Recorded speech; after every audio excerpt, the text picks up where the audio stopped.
Our first speaker is a keynote speaker, Dr. Hamza Farooq Gabrial from NUST Islamabad.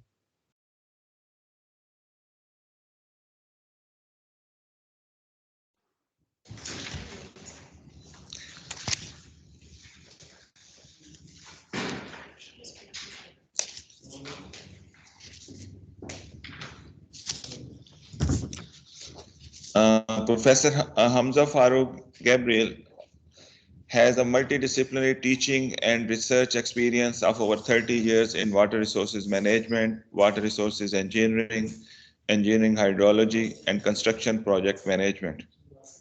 He has supervised more than 100 MSc MPhil theses in various disciplines of civil engineering and has published 80 international and national journal and conference papers.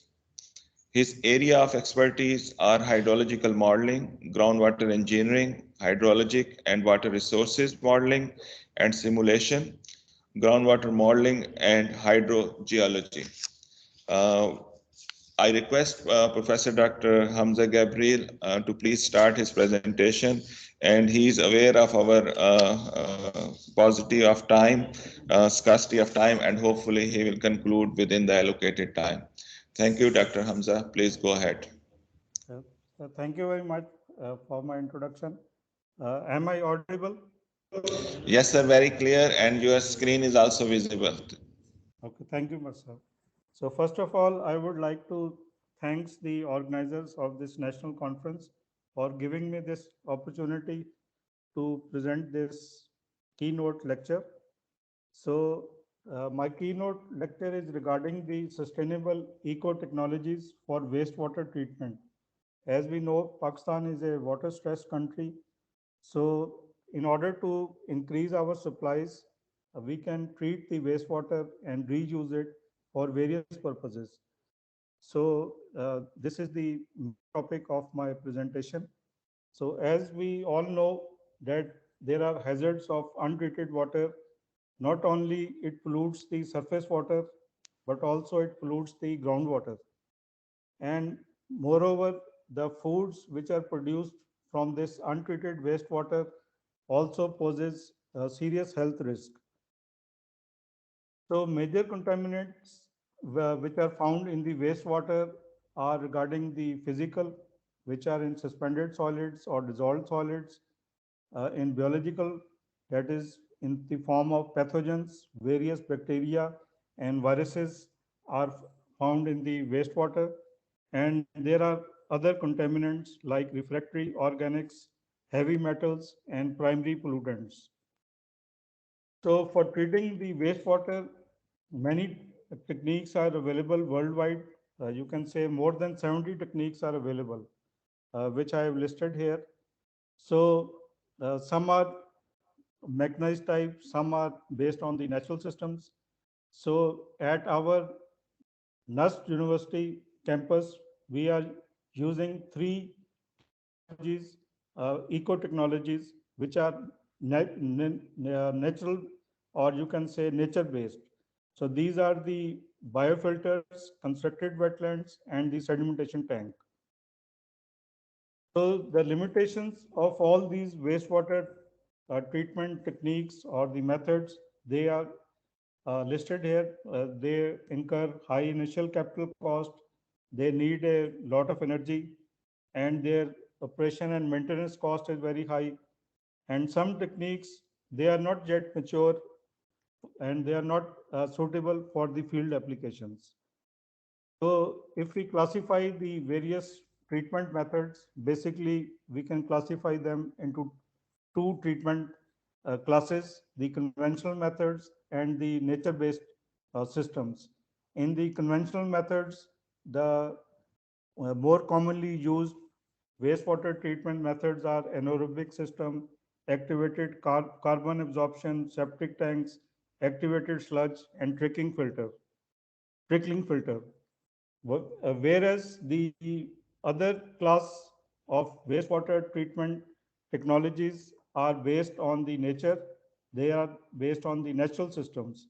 So they are sustainable and eco-friendly. So out of these two, I have listed here the constructed wetlands and the filter. So the constructed wetlands, they are the natural system which utilizes the ability of various flora and fauna, and it relies on the biological transformation. Basically, it is an engineered system which is based on the principle of phytoremediation. And the second technique, filter technique, is categorized as a rapid controlled flow hybrid system. It combines some of the hydraulic flow characteristics and wastewater renovation process of the slow infiltration soil aquifer system and overland flow systems. So if we compare the advantages of the conventional and the natural systems or the eco technologies, we find that the conventional systems, they have high construction costs. There are operational difficulties to operate these conventional systems. Then the disposal of waste is another issue, and the maintenance issue is also a problem. Whereas the natural systems, that is the eco technologies, they are environmental friendly, they are cost effective, and they are low or zero energy requirement required for the natural systems. And one of the advantages that they provide treatment on site. And if we look at the treatment cost of both these conventional and the natural systems, so a comparison, you can see that in the natural systems, there are no electricity cost, zero cost, there are no chemicals involved, zero cost, and the rest of the cost are also very minimum as compared to the conventional system costs. So, at NUST campus, UNESCO entrusted NUST Institute of Civil Engineering to practically demonstrate the use of these technologies at our Sector H12 campus. So the wastewater is which is being generated from the offices, student hostels, and the staff residential colony, all is being led first of all towards a sedimentation tank, where the initial treatment is being carried out, and then to a constructed wetland which composes of 8 compartments, where waste quality is further improved through the principle of phytoremediation. And then the quality of effluent from the constructed wetland is further improved by the latest technology of filter, which is an abbreviation for filtration and irrigated cropping for land treatment and effluent reuse. So this is the flow chart of the treatment system which has been installed at the NUST campus. The sewerage system is led to a sedimentation tank where the solid waste and scum is removed. Then primary treatment is carried out in the constructed wetlands composing of 8 compartments, and then secondary treatment in the filter plot. And after the treatment in the filter plot, it is stored in the storage tank where it is used for the horticulture purposes. So this is the study site located at NUST H12 campus, and the project was funded by UNESCO in 2014, and it is running successfully for the last 8 years. So the wastewater which was being discharged at that time was 0.2 million gallons per day. So this is the picture of the phyto remediation plant which has been installed here. And the salient features of this phytoremediation plant is that it has got the treatment capacity of 50,000 to 75,000 gallons per day. So we can daily treat the amount of water in this range.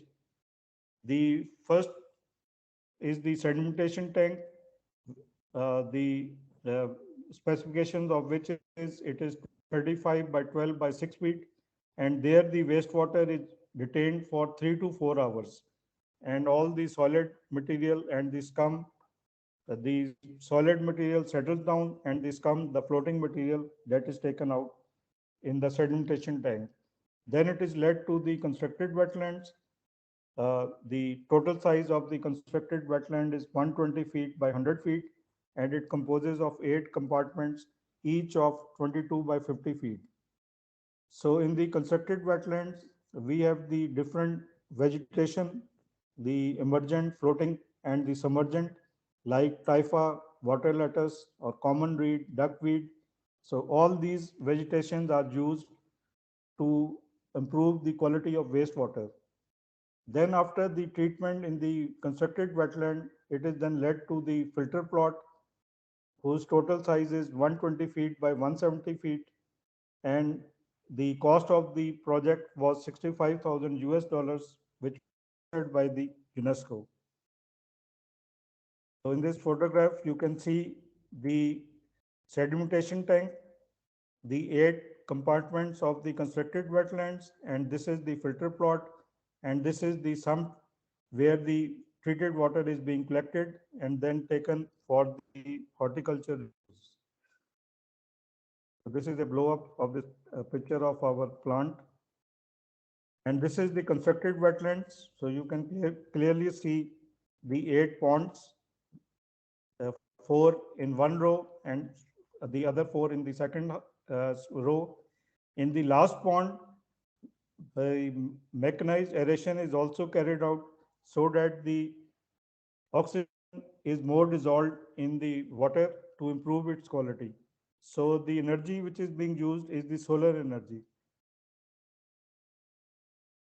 So coming to the second treatment by the filter technology.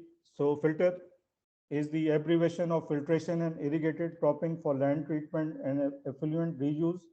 So this was developed by CSIRO in Australia, and it has been successfully tested both Australia and China. So in Pakistan, we tested this technique for the first time. So in filter, wastewater can be treated in a relatively small area of land with selected crops so that pollution of agriculture produce and health risks due to large scale wastewater irrigation can be prevented.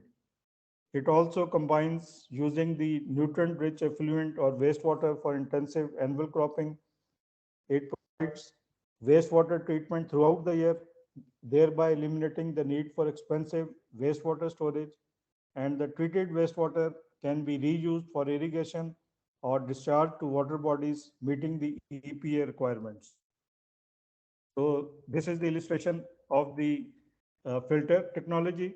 So at the bottom, a geomembrane is laid down so that the wastewater does not pollute the groundwater.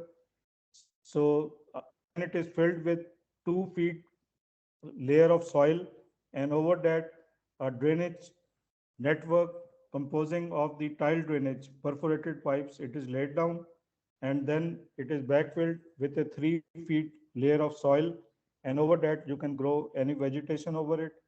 So the water starts building up at the bottom, and then it flows in these perforated pipes after treatment, and it is stored in the sump from where it can be taken for the various uses. So the salient features of our filter is that its size is 120 by 170. The drainage coefficient is 0.5 inches per day, and the drainage network which we are using is composing of tile drains, lateral tile drains having diameter of 4 inches, and the tile drain depth is 3 feet. And the geomembrane is laid down at a depth of 5 feet. So minimum water table depth is maintained at 1 feet, and the saturated hydraulic conductivity is 0.24 feet per day, and the spacing between the drains is 15 feet. So this is the illustration of the tile drainage system. So at the bottom is a geomembrane, and after 2 feet, the network is laid down and filled with 3 feet of soil layers. So the spacing between the drains is 15 feet. This is the layout plan of the whole treatment system.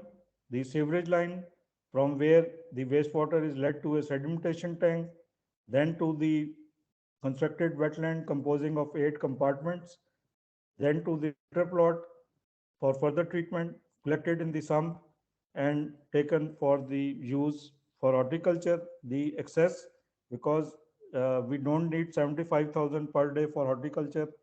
We just need 22 to 23,000 gallons per day. So the excess treated water is then disposed of in the nearby storm drain.